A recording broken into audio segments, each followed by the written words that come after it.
La pluie automnale tambourinait contre les fenêtres du Starbucks sur la 5e avenue, créant des ruisselets qui déformaient la rue animée de Manhattan au-delà. Marina Santos était assise en face de sa meilleure amie Camila Ferreira dans leur box d'angle habituel, le même endroit qu'elles avaient revendiqué chaque jeudi après-midi depuis 3 ans. Pour tout observateur, elles n'étaient que 2 femmes prospères, rattrapant le temps perdu autour d'un café au lait. Marina dans son blazer noir impeccable, fraîche de son cabinet d'avocat du centre-ville, et Camila avec de la peinture encore faiblement visible sous ses ongles de son cabinet d'architecture à Brooklyn. Lucas a intégré l'équipe universitaire de football, dit Marina, remuant son café distraitement. Ricardo parle déjà de bourse d'études. L'enfant n'a que 10 ans. Camila rit, le son chaleureux et familier. Isabella m'a demandé hier pourquoi papa dort autant dans la chambre d'amis. Je lui ai dit qu'il ronflait. Elle marqua une pause, son sourire s'estompant légèrement. Elle a 6 ans, Marina. Les enfants de 6 ans remarquent tout. La main de Marina s'immobilisa sur sa tasse. En 15 ans d'amitié, elles avaient tout partagé. Les chagrins d'amour de l'université, les luttes de carrière, la planification de mariage, les peurs de grossesse et les nuits blanches avec les nouveau-nés. Mais dernièrement, leur conversation avait pris une qualité différente, tournant autour de vérités qu'aucune n'était prête à nommer. « Depuis combien de temps Bruno dort-il dans la chambre d'amis » demanda doucement Marina. « 3 mois, peut-être 4. » Les doigts de Camila tracèrent le bord de sa tasse. Il dit que c'est à cause du stress de la rénovation. Le projet Henderson le fait travailler 18 heures par jour. Marina hocha la tête, mais sa poitrine se serra. Elle connaissait cette sensation, la dérive graduelle, les excuses qui devenaient routine, la façon dont les mariages pouvaient tranquillement suffoquer sous le poids des attentes et des déceptions non exprimées. Ricardo et moi avons fait l'amour 2 fois le mois dernier, admit Marina, sa voix à peine audible au-dessus du bruit ambiant du café. Les 2 fois, on avait l'impression de cocher des éléments sur une liste de courses. Camila tendit la main à travers la table, couvrant celle de Marina avec la sienne. Le contact fut électrique, envoyant une secousse à travers Marina qu'elle repoussa immédiatement. C'était Camila, sa meilleure amie, sa sœur en tout sauf le sang. La personne qui lui avait tenu les cheveux à l'université et qui avait été demoiselle d'honneur à son mariage. « Nous traversons juste une période difficile, » dit doucement Camila. « Tous les mariages en passent par là. » Mais même en prononçant ces mots, Marina pouvait voir le doute dans les yeux verts de Camila. Elles étaient toutes les 2 des femmes trentenaires qui avaient suivi le script parfaitement. Carrière réussie, mari aimant, beaux enfants, maison de banlieue avec des clôtures blanches. Sur le papier, leur vie était enviable. En réalité, elles se sentaient comme des actrices jouant des rôles pour lesquels elles n'avaient jamais auditionné. « La maison Henderson sera présentée dans Architectural Digest », dit Camila, tentant de déplacer la conversation vers un terrain plus sûr. « C'est le plus gros projet que mon cabinet ait jamais décroché. C'est incroyable, Cam. » Marina serra la main de son amie, la fierté gonflant dans sa poitrine. Tu as travaillé si dur pour cela. La séance photo est le mois prochain. Ils veulent m'interviewer sur ma philosophie de design, mon inspiration. Les joues de Camila rougirent d'excitation, et Marina sentit son pouls s'accélérer. C'était la Camila dont elle était tombée amoureuse à l'université. Pas romantiquement, se dit-elle, mais la femme passionnée et créative dont les yeux s'illuminaient quand elle parlait de transformer les espaces. Tombée amoureuse d'eux, la pensée vint sans être invitée, et Marina l'enterra rapidement. « Bruno ne comprend pas vraiment, » continua Camila. « Il trouve ça bien, mais il ne comprend pas pourquoi je travaille jusqu'à minuit à peaufiner des designs déjà approuvés. Il dit que je suis obsédé. Tu n'es pas obsédé, tu es dévoué, il y a une différence. » La voix de Marina porta une pointe de protection qui les surprit toutes les 2. Elles s'assirent dans un silence confortable, regardant la pluie créer des motifs abstraits sur la fenêtre. Marina se retrouva à étudier le profil de Camila, la pente de son nez, la façon dont ses cheveux noirs captaient l'éclairage chaleureux du café, la petite cicatrice sur son menton d'un accident d'enfance que Marina avait été là pour témoigner. « Arrête !» se commanda-t-elle. « C'est un territoire dangereux. »« Marina, » dit soudainement Camilla, se tournant pour la regarder, « te demandes-tu parfois ce qui serait arrivé si nous avions fait des choix différents ? À l'université, je veux dire. » La question flotta entre elles comme un pont qu'aucune n'était sûre de devoir traverser. Marina se souvenait de ces nuits tardives dans leur appartement partagé, étudiant ensemble, s'endormant sur le même canapé pendant les marathons de films, la façon dont Camilla la regardait parfois, comme si elle voyait quelque chose qu'elle ne pouvait pas tout à fait nommer. Différent comment? La gorge de Marina était sèche malgré le café. Je ne sais pas. Juste différent. Les doigts de Camilla étaient toujours entrelacés avec ceux de Marina. Parfois, j'ai l'impression de vivre la vie de quelqu'un d'autre, comme si je jouais à la dinette avec la mauvaise personne. Des sonnettes d'alarme auraient dû retentir dans la tête de Marina, mais à la place, elle ressentit un frisson de quelque chose qui avait été dormant pendant des années. Espoir, désir, reconnaissance. « Le projet Henderson, » dit Marina, revenant sur le terrain professionnel. « Quand commencez-vous les travaux? Le printemps prochain. » « Mais Marina, ce n'est pas de cela que je... » « Mesdames, je déteste vous interrompre, mais nous fermons dans 5 minutes. » La voix d'excuse du barista brisa la tension qui s'était construite entre elles. Elles rassemblèrent leurs affaires en silence, le moment suspendu et non résolu. Dehors, la pluie s'était intensifiée, transformant la soirée d'octobre en une peinture impressionniste de lumières floues et d'ombres. « On partage un taxi ?» demanda Camilla, serrant son manteau plus fort contre le froid. Elles roulèrent vers le nord en silence, la ville défilant devant les fenêtres du taxi. Marina vivait sur l'Upper East Side, dans une maison en grès brun qui criait le succès et la stabilité. Le loft converti de Camilla à Park Slope était un testament à ses sensibilités artistiques, tout en briques apparentes et mobilier vintage soigneusement choisi. « Même heure la semaine prochaine ?» demanda Camilla en arrivant à l'arrêt de Marina. « Toujours !»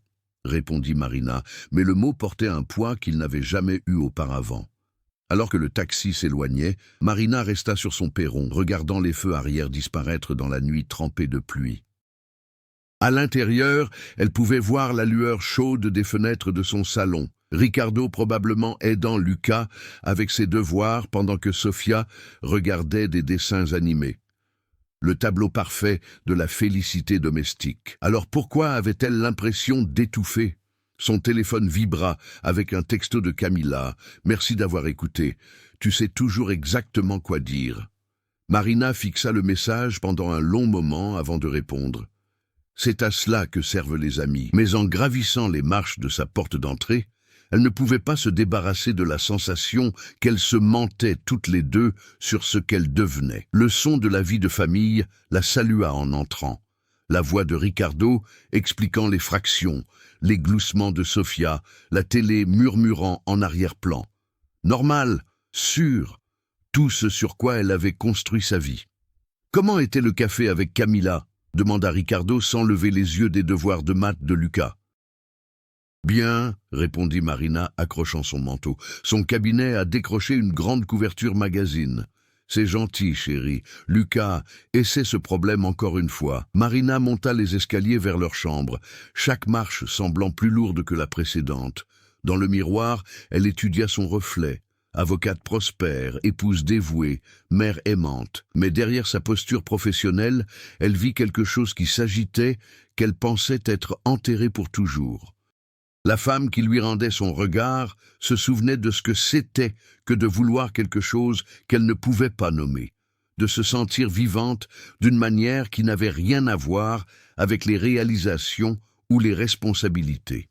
Cette nuit-là, tandis que Ricardo dormait à côté d'elle, Marina fixa le plafond et rejouait chaque moment de sa conversation avec Camilla, la façon dont leurs mains s'étaient emboîtées si naturellement.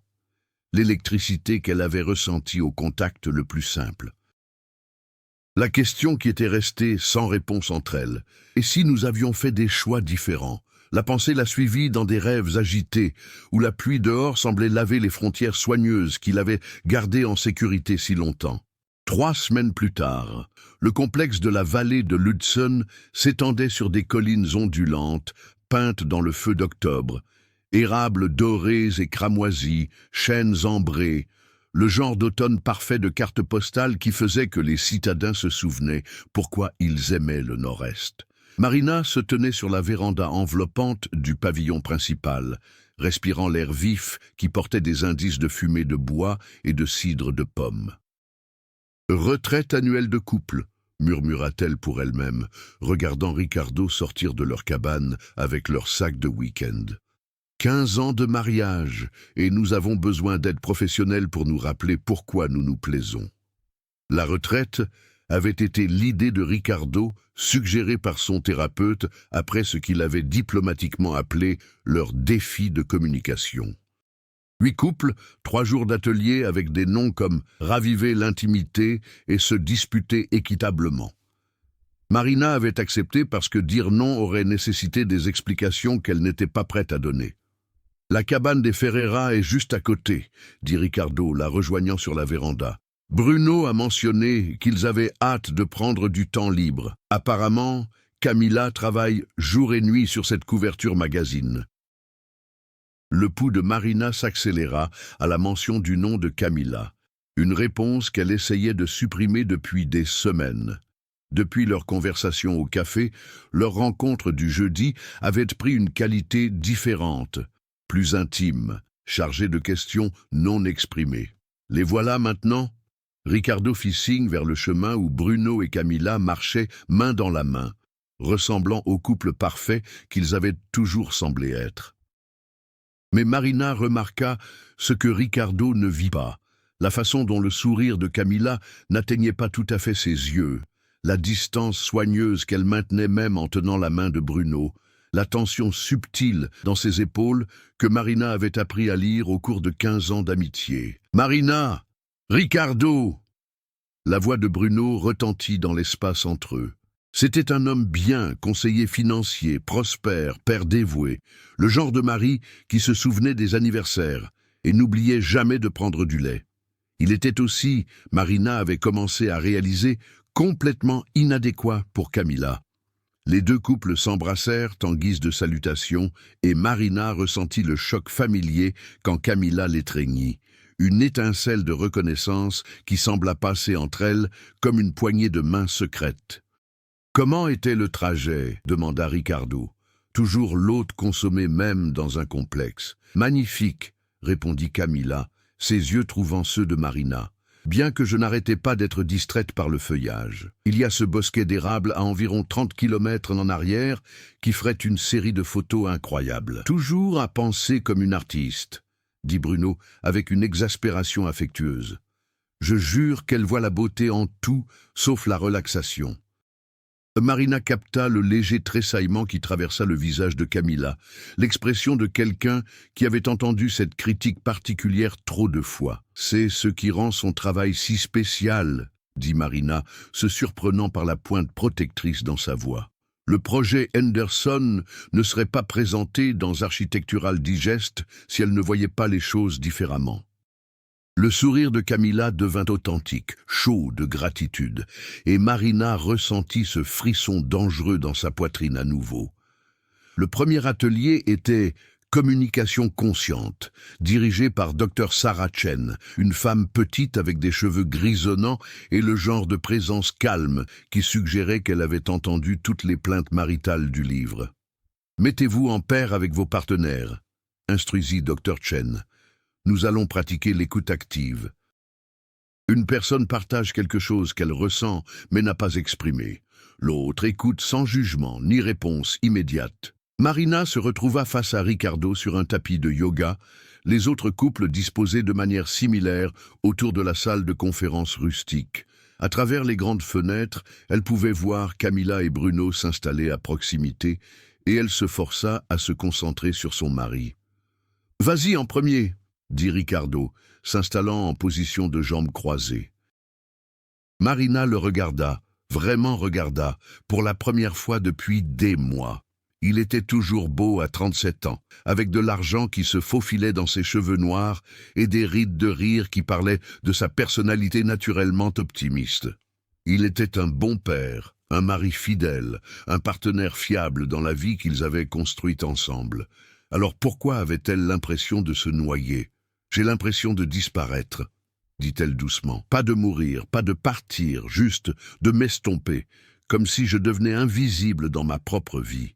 L'expression de Ricardo passa de l'attention polie à une préoccupation genuine. « Marina, je n'avais aucune idée. Pas de réponse encore ?»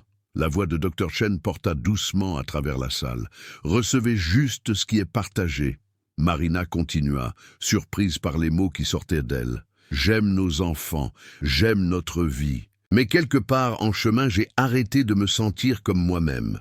Je traverse les mouvements, et ce sont de bons mouvements, des mouvements réussis. Mais je ne peux pas me rappeler la dernière fois où je me suis sentie vraiment vivante. » Elle pouvait voir d'autres couples autour de la salle engagés dans des conversations similaires. Mais son attention continuait à dériver vers Camilla, qui parlait sincèrement à Bruno de quelque chose qui le faisait froncer les sourcils. Quand l'exercice se termina, Dr. Chen appela une pause de 15 minutes. Marina sortit sur la terrasse du pavillon, ayant besoin d'air et de distance de l'intensité émotionnelle de la salle. « Du lourd là-dedans !» La voix de Camilla vint de derrière elle. Marina se tourna pour voir son amie s'approcher avec 2 tasses de café de la station d'accueil du pavillon. Camilla semblait ébranlée, sa posture habituelle remplacée par quelque chose de brut et d'incertain.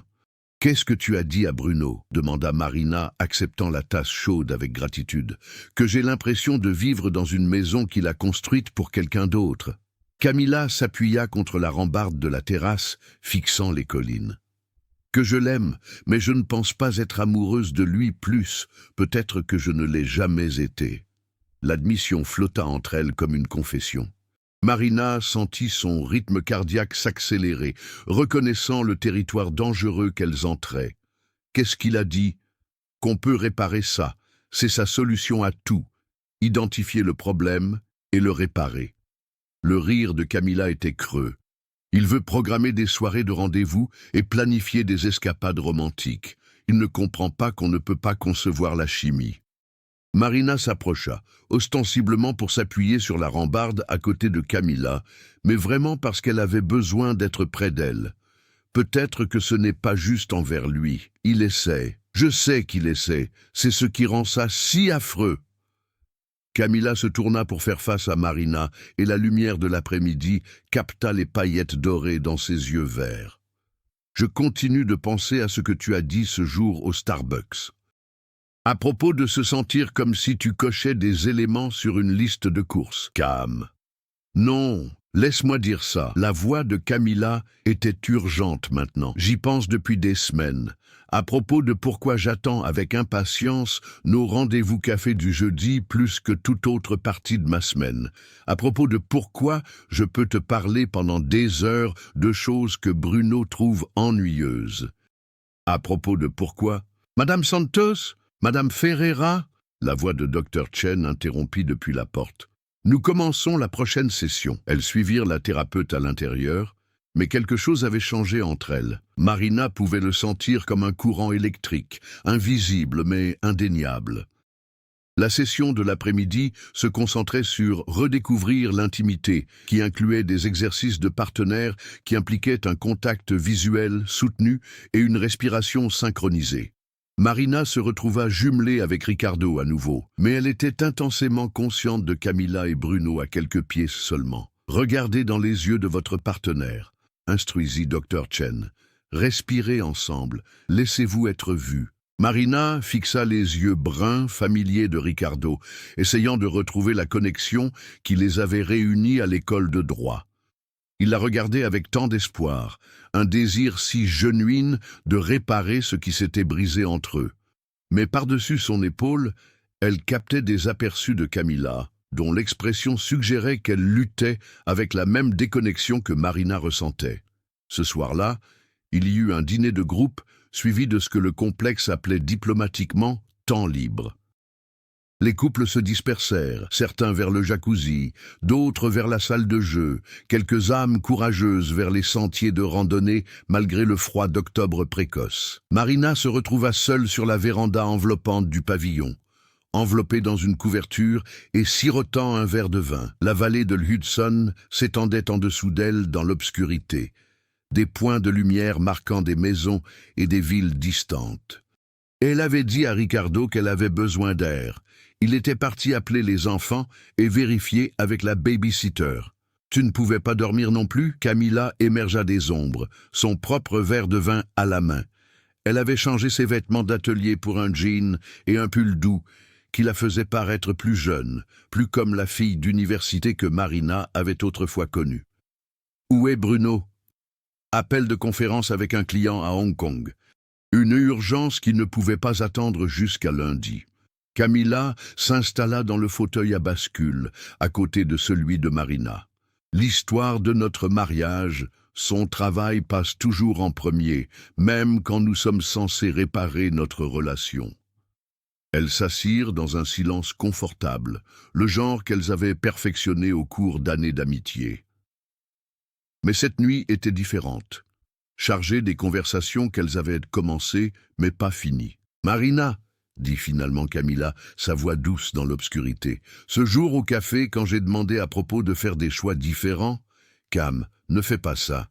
J'ai besoin de dire cela. » Camilla posa son vin et se tourna pour faire complètement face à Marina. « Je ne parlais pas de parcours de carrière ou d'école de 3e cycle. Je parlais de nous. » Les mots flottèrent dans l'air frais de la nuit, comme un pont s'étendant à travers un gouffre impossible. Marina sentit son monde basculer sur son axe, tout ce qu'elle avait construit semblant soudain aussi fragile que les feuilles d'automne. « Nous sommes mariés, » murmura Marina. « À d'autres personnes. Nous avons des enfants. Je sais. » La voix de Camilla se brisa légèrement. « Crois-moi, je sais. Mais je ne peux pas arrêter de penser à ce qui aurait pu être. À propos de toutes ces nuits à l'université quand j'ai presque dit quelque chose, presque t'ai embrassé, presque ne compte pas. » Mais même en disant les mots, Marina se souvenait de ces mêmes moments, l'électricité qui avait crépité entre elles, la façon dont elles s'étaient orbitées comme des étoiles binaires. N'est-ce pas? Camilla se leva et se dirigea vers la rambarde du porche, sa silhouette dessinée contre les lumières distantes. « Parce que je pense que ça compte depuis 15 ans. Je pense que c'est pourquoi aucune de nous ne peut faire fonctionner nos mariages comme ils sont censés le faire. » Marina la rejoignit à la rambarde, assez près pour capter le parfum léger de Camilla, le même qu'elle portait depuis l'université. « Qu'est-ce que tu dis ? » « Je dis que je pense que je suis amoureuse de toi depuis que nous avions 22 ans. » La voix de Camilla était à peine au-dessus d'un murmure, et je pense que peut-être tu l'as ressenti aussi. La confession flotta entre elles comme une mèche allumée. L'esprit irrationnel de Marina criait des avertissements à propos de leur mariage, de leurs enfants, des vies qu'elles avaient construites. Mais son cœur battait avec reconnaissance, avec le soulagement d'entendre enfin quelqu'un nommer la vérité qu'elle s'était cachée. « Camilla, je sais que c'est fou. Je sais que c'est impossible. Je sais que nous avons des responsabilités et des obligations et des gens qui dépendent de nous. » Camilla se tourna pour faire face à Marina, des larmes scintillant dans ses yeux. « Mais je sais aussi que quand je suis avec toi, je me sens plus comme moi-même que je ne l'ai été depuis des années. » Marina tendit la main sans réfléchir, prenant le visage de Camilla dans sa paume. Le contact était électrique, envoyant des ondes de choc à travers tout son système. « On ne peut pas, » murmura-t-elle, même en se penchant plus près. « Je sais, » murmura Camilla en retour, mais aucune d'elles ne recula. Au lieu de cela, elles restèrent figées dans ce moment de possibilité, équilibrées au bord d'une décision qui changerait tout. Le son de la porte du pavillon s'ouvrant brisa le charme. Elles sursautèrent alors que Ricardo apparaissait sur le porche.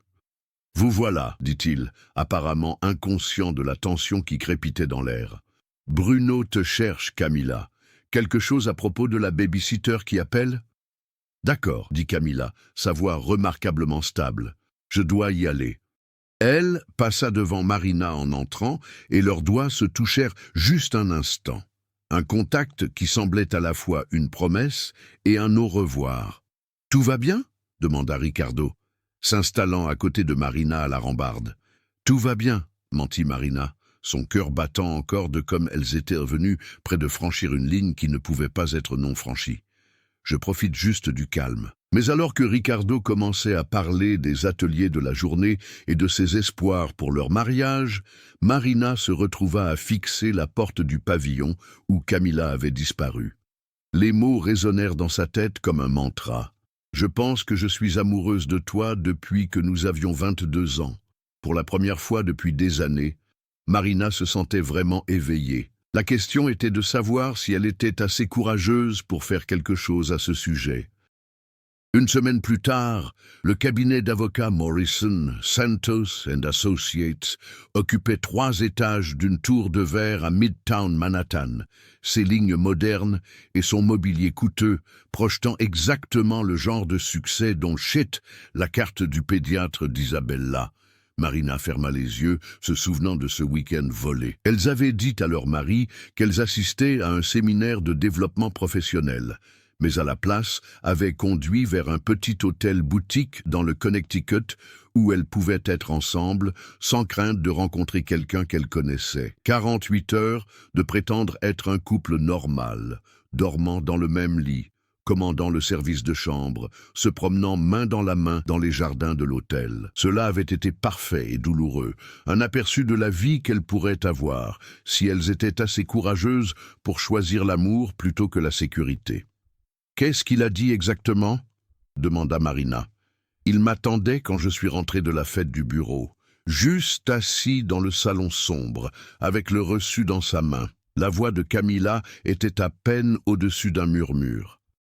Il m'a demandé d'expliquer pourquoi j'étais dans un hôtel dans le Connecticut quand j'étais censé être à une conférence à Philadelphie.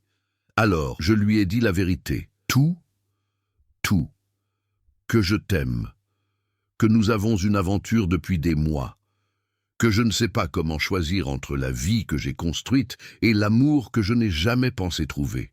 Marina sentit quelque chose se fissurer dans sa poitrine. Non pas se briser, mais s'épanouir.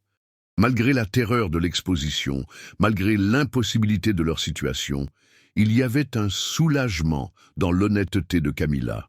Plus de mensonges, plus de chorégraphie soigneuse de la tromperie. Comment l'a-t-il pris? Camila resta silencieuse si longtemps que Marina se demanda si l'appel avait coupé. Finalement, elle parla d'une voix épaisse de larmes.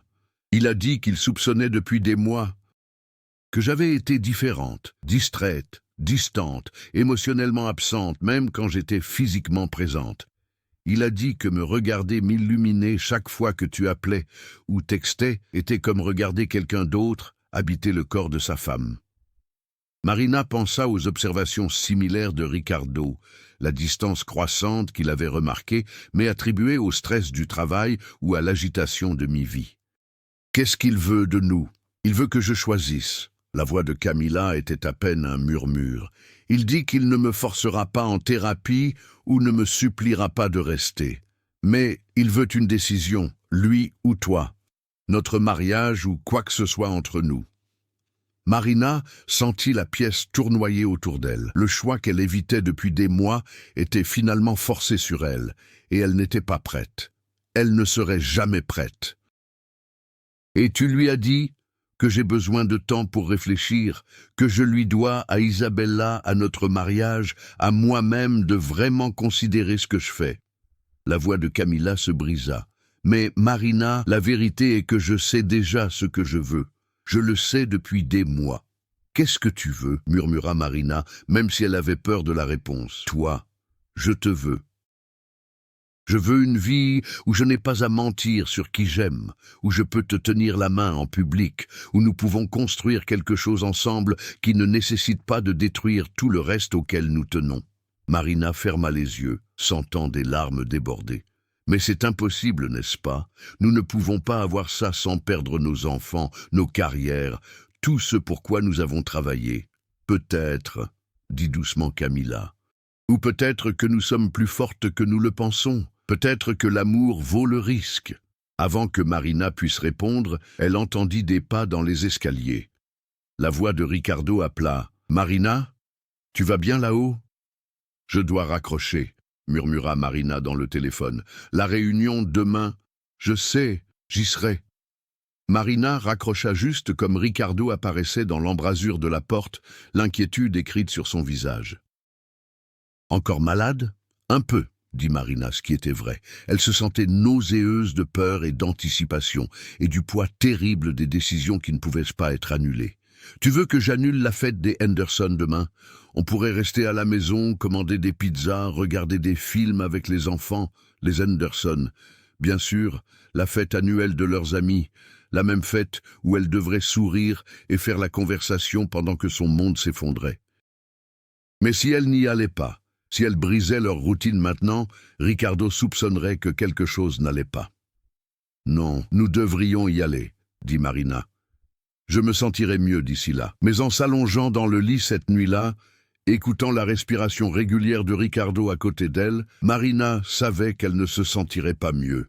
Demain apporterait la confrontation de Bruno, des choix difficiles et la fin de la vie qu'elle avait soigneusement construite au cours de 15 ans de mariage. Le jour suivant passa dans un flou d'activités familiales ordinaires qui semblait surréaliste, étant donné ce qui arrivait. Lucas et Sofia jouèrent aux jeux vidéo pendant que Marina et Ricardo nettoyèrent la maison. La domesticité banale en décalage avec la crise qui couvait juste sous la surface. À 13h45, Marina se tenait devant l'immeuble de bureau du centre-ville de Bruno, ses mains tremblant tandis qu'elle vérifiait son reflet dans les portes vitrées. Elle avait l'air composée, professionnelle, l'avocate prospère qu'elle avait toujours été. Mais à l'intérieur, elle avait l'impression de se fracturer en morceaux. Camilla attendait dans le hall, ayant l'air pâle et épuisée. Elles ne parlèrent pas en montant dans l'ascenseur au 15e étage, mais Marina sentit le poids de tout ce qui n'était pas dit entre elles. Le bureau d'angle de Bruno donnait sur l'Hudson River, ses fenêtres du sol au plafond offrant une vue qui aurait normalement impressionné Marina. Aujourd'hui, elle remarqua à peine le paysage. Son attention était entièrement focalisée sur Bruno, qui était assis derrière son bureau avec la contenance contrôlée d'un homme qui se préparait pour cette conversation depuis des semaines. « Asseyez-vous » dit-il, gesticulant vers les chaises en face de son bureau. Marina et Camilla s'assirent côte à côte, mais ne se touchèrent pas, la distance soigneuse entre elles parlant beaucoup. « Je vais être direct » commença Bruno, sa voix stable. « Je sais à propos de l'aventure. Je sais que ça dure depuis des mois. Je sais que vous avez menti à Ricardo et à moi, utilisant des réunions de travail et des conférences comme couverture pour vos visites d'hôtel. » Marina sentit son visage rougir de honte et de peur. À côté d'elle, la respiration de Camilla était rapide et superficielle. « Ce que je veux savoir, » continua Bruno, « c'est ce que vous comptez faire à ce sujet. »« Bruno, » commença Camilla, mais il leva une main. « Laisse-moi finir. J'ai eu 3 semaines pour réfléchir à cela, et voici ce que j'ai décidé. Je ne vais pas me battre pour mon mariage si Camilla ne veut pas y être. Je ne vais pas supplier ou menacer ou essayer de faire honte à quiconque de rester avec moi. » Il marqua une pause, regardant directement sa femme. « Mais je pense que notre fille mérite d'avoir des parents qui sont honnêtes sur ce qu'ils veulent. Et je pense que Ricardo mérite de savoir ce qui se passe dans son mariage. » Le sang de Marina se glaça. « Tu ne peux pas le dire à Ricardo. S'il te plaît, Bruno, pense aux enfants. »« Je pense aux enfants, » dit doucement Bruno. « À tous, Lucas, Sofia et Isabella. Ils méritent des parents qui vivent authentiquement, pas des parents qui modèlent le dysfonctionnement et la malhonnêteté. »« Alors qu'est-ce que tu dis ?» demanda Camilla, sa voix à peine au-dessus d'un murmure. « Je dis que vous avez 48 heures pour le dire à Ricardo vous-même, ou je le ferai. » Le ton de Bruno était factuel, mais Marina pouvait voir la douleur dans ses yeux. Après ça, nous pourrons tous comprendre comment avancer, arrangement de garde, situation de vie, comment expliquer cela à nos enfants d'une manière qui ne détruit pas leur sentiment de sécurité. Marina avait l'impression de ne pas pouvoir respirer. « Bruno, s'il te plaît, Ricardo est un homme bien. Cela le détruira. » Lui mentir est ce qui est destructeur, répliqua Bruno. Le laisser vivre dans un mariage basé sur la tromperie, c'est ça qui est cruel. Il mérite la chance de trouver quelqu'un qui peut l'aimer complètement. Les mots frappèrent Marina comme des coups physiques. parce que Bruno avait raison. Ricardo méritait mieux qu'une épouse dont le cœur appartenait à quelqu'un d'autre. « Et si nous choisissons nos mariages ?» demanda doucement Camilla. « Si nous mettons fin à l'aventure et essayons de reconstruire ce que nous avions, alors c'est ce que nous ferons, » dit simplement Bruno. « Mais ça doit être un vrai choix, Cam.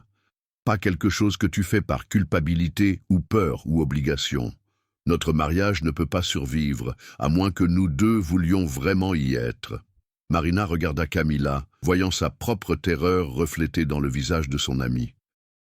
Le choix qu'elles évitaient était finalement sur elles, et il n'y avait plus de temps pour l'hésitation ou les demi-mesures. « 48 heures, répéta Bruno se levant de son bureau. Je serai à la maison avec Isabella si tu as besoin de parler, Cam. Marina, je suggère que tu réfléchisses soigneusement au genre de vie que tu veux vraiment vivre. » La descente en ascenseur fut silencieuse, mais une fois qu'elles atteignirent la rue, Camilla saisit la main de Marina. « Viens avec moi, dit-elle avec urgence.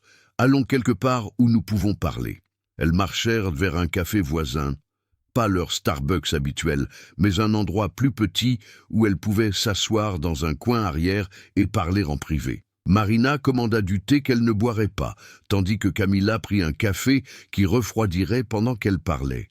« Nous devons décider, » dit Camilla, ses mains enroulées autour de sa tasse comme une ancre. « Plus de report, plus de prétendre qu'on peut avoir les deux vies. Bruno a raison, il est temps de choisir. » Marina regarda la femme qu'elle aimait, voyant la peur et l'espoir et le désir désespéré dans ses yeux. « Et si nous nous choisissons et que ça détruit tout? Et si nous perdons nos enfants? Et si les batailles de garde deviennent laides?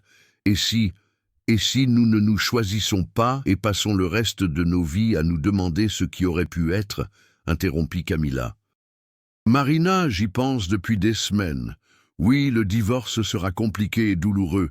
Oui, il y aura des négociations de garde et des règlements financiers et expliquer des choses à nos enfants que nous n'avons jamais voulu avoir à expliquer. » Elle tendit la main à travers la table et prit celle de Marina. « Mais il y aura aussi la chance de construire quelque chose de réel ensemble, de nous réveiller à côté l'une de l'autre chaque matin, de nous présenter comme partenaires, pas juste amis, de montrer à nos enfants à quoi ça ressemble quand quelqu'un choisit l'amour plutôt que la peur. » Marina fixa leurs mains jointes, pensant aux commentaires perceptifs de Sofia que Camilla avait l'air triste même en souriant. Combien de temps pourrait-elle continuer à vivre dans les ombres, prétendant que leur amour était quelque chose à cacher?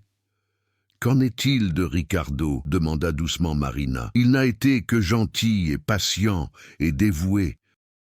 Comment est-ce que je le regarde dans les yeux et lui dis que je le quitte pour quelqu'un qu'il considère comme une amie, en étant honnête sur ce qui s'est passé ?» dit gentiment Camilla. « En reconnaissant que parfois les gens tombent amoureux malgré leurs meilleures intentions, en admettant que rester dans un mariage où ton cœur appartient à quelqu'un d'autre n'est juste pour personne. » Le téléphone de Marina vibra avec un texto de Ricardo. « J'ai hâte de la fête ce soir. Je t'aime. » Le message simple brisa quelque chose dans la poitrine de Marina. Voici son mari, croyant encore en leur mariage, lui faisant encore confiance, l'aimant encore tandis qu'elle était assise dans un café planifiant de détruire leur vie ensemble. « Je ne peux pas, » murmura Marina, retirant sa main de celle de Camilla. « Je ne peux pas lui faire ça. À nos enfants, je ne peux pas être la personne qui fait exploser deux familles pour mon propre bonheur. » Le visage de Camilla devint blanc. « Marina, s'il te plaît, non, écoute-moi. » La voix de Marina tremblait, mais était déterminée. « Ce que nous avons est beau, mais c'est aussi égoïste. Nous avons été si concentrés sur ce que nous voulons que nous avons oublié ce dont tous les autres ont besoin. Ricardo a besoin d'une épouse qui est engagée dans leur mariage. Bruno a besoin d'une épouse qui le choisit librement. Nos enfants ont besoin de parents qui sont présents et stables, pas de parents qui reconstruisent leur vie à partir de zéro. Alors tu nous choisis par rapport à eux ?» Marina sentit des larmes déborder. « Je choisis ce qui est juste par rapport à ce que je veux. » Camilla la fixa pendant un long moment, douleur et compréhension se battant dans son expression. « Et tu penses que ce qui est juste est de vivre un mensonge pendant les 30 prochaines années ? Je pense que ce qui est juste est d'honorer les engagements que j'ai pris, d'être la mère que mes enfants méritent, d'être l'épouse que Ricardo a épousée, même si ça me tue. Si cette histoire a touché votre cœur d'une manière ou d'une autre, si vous voulez suivre le reste de ce voyage, abonnez-vous à la chaîne et activez la cloche de notification. Vos likes et commentaires n'aident pas seulement la chaîne à grandir, ils me montrent que je ne suis plus seul dans cette conversation, qu'ensemble, nous avons créé un espace où des histoires comme la mienne peuvent être racontées sans peur. Les mots que Marina avait entendus dans une vidéo il y a des semaines résonnèrent dans son esprit maintenant. L'importance de la narration authentique, de ne pas vivre dans la peur. Mais la peur était tout ce qu'elle ressentait en se levant de la table. « J'ai besoin de rentrer chez ma famille », dit-elle doucement. « Marina, attends !» Mais Marina s'éloignait déjà, chaque pas ayant l'impression qu'elle arrachait un morceau de son cœur. Derrière elle, elle pouvait entendre Camilla pleurer, mais elle ne se retourna pas. La fête des Henderson ce soir-là était tout ce que Marina avait attendu. Nourriture élégante, traiteurs, vin coûteux, le genre de rassemblement social manhattanien auquel elle avait assisté des centaines de fois au cours des années. Elle se tenait à côté de Ricardo, jouant le rôle d'épouse dévouée, acceptant des compliments sur sa robe et posant des questions polies sur les plans de vacances et les activités des enfants. Mais chaque sourire semblait être un mensonge, chaque rire comme une trahison de la femme qu'elle avait laissée pleurer dans ce café. À minuit, tandis que 2026 commençait avec des toasts au champagne et des sifflets, Ricardo tira Marina dans ses bras et l'embrassa. « Au nouveau commencement », murmura-t-il contre ses lèvres. « Au nouveau commencement », fit écho Marina, goûtant le sel de larmes qu'elle ne se souvenait pas avoir versé. Tandis que la fête se terminait et qu'ils appelaient une voiture pour les ramener à la maison, Marina finalisa son choix. Elle mettrait fin à l'aventure, s'engagerait complètement dans son mariage et trouverait un moyen d'aimer la vie qu'elle avait construite, même si cela signifiait enterrer la partie la plus profonde d'elle-même. Mais tandis que leur taxi traversait la ville, Marina regarda les lumières de Manhattan et se demanda si choisir le devoir plutôt que le désir était vraiment le sacrifice noble qu'elle se disait que c'était. Ou simplement le choix d'une femme trop effrayée pour se battre pour l'amour qui aurait pu tous les sauver. Dans 46 heures, Bruno attendrait des réponses. Marina savait ce qu'elle lui dirait, que l'aventure était terminée, qu'elle choisissait son mariage, que Camilla faisait le même choix. Que l'une d'elles survive à ce choix restait à voir. La voiture s'arrêta devant leur maison en grès brun, et Marina leva les yeux vers les fenêtres de la maison où ses enfants dormaient paisiblement, faisant confiance que leur monde resterait stable et sûr. Demain, elle appellerait Camilla et lui dirait au revoir. Demain, elle commencerait le processus d'apprendre à vivre avec une décision qui semblait à la fois inévitable et impossible. Mais ce soir, elle s'allongerait dans le lit à côté de son mari et fixerait le plafond, se demandant si l'amour qui nécessite un tel sacrifice est vraiment de l'amour du tout, ou simplement une autre sorte de prison déguisée pour ressembler à la noblesse.